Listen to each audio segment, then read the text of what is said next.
sunshine, and actually for many away from eastern coasts with a breeze off the sea, it will be feeling a little bit warmer.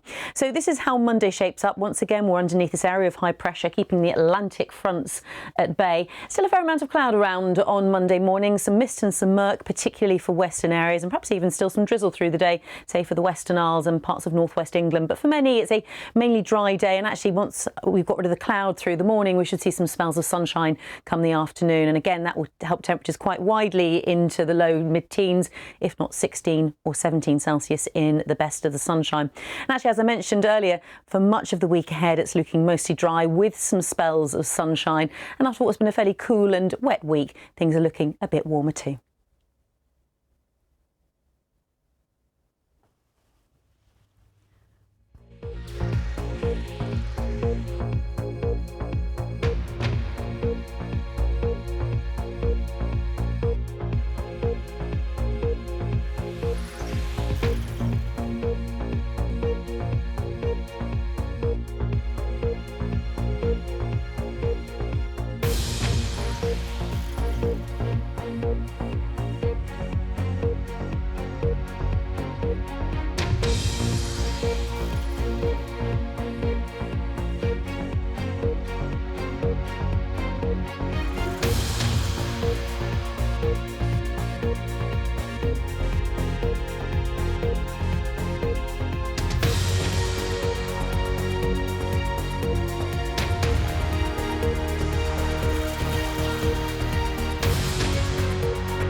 Live from Washington, this is BBC News.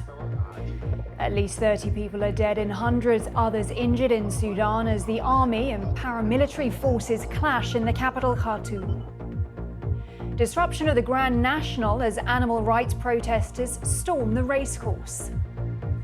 And after it was almost destroyed by fire, we see the remarkable restoration of the Notre Dame Cathedral in Paris.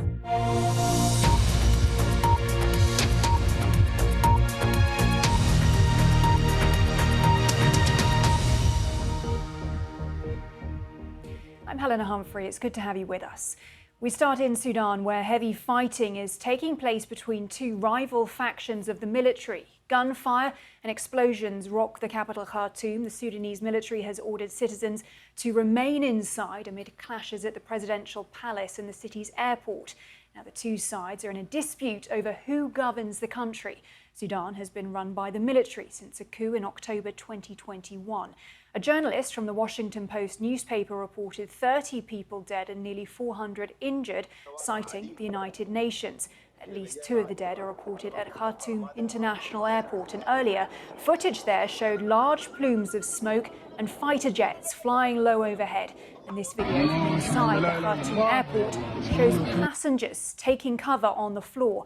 Major airlines have reportedly suspended flights. Well, UN Secretary-General Antonio Guterres has denounced the clashes, with a spokesperson saying that he spoke with Sudan's Abdel Fattah al-Burhan and RSF leader General Mohamed Hamdan Dagalo, known as Hemeti, and is calling for an immediate end to violence and a return to dialogue.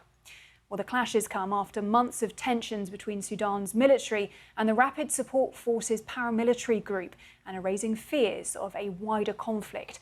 Our reporter Simi Jola Osho gives us more context now. It all begins with the former president of Sudan, this man, the President Omar al-Bashir. He led the country for 26 years, until 2019, where there were protests across the country in Khartoum, including against his rule. And that eventually led to a military coup. Civilians and military leaders came together to form